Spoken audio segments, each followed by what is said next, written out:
気合を入れろ。戦闘準備だ。準備はいいか。では行くぞ。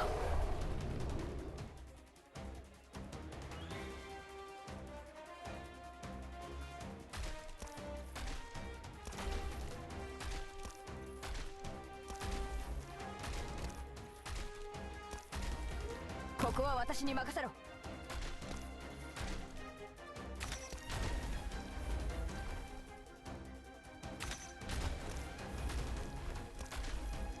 状況はよくない形。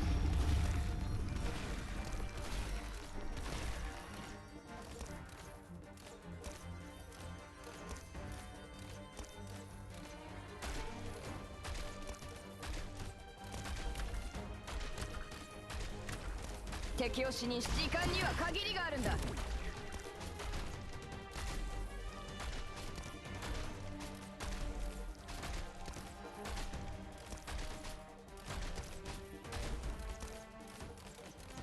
最適な目覚め。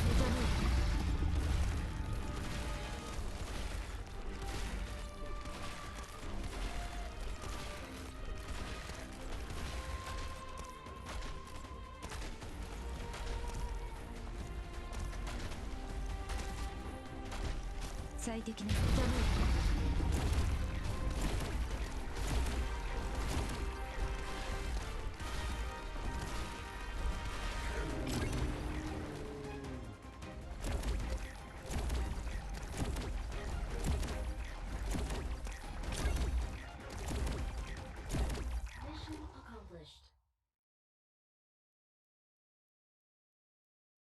純粋な邪悪と苦難は恐ろしいものではない。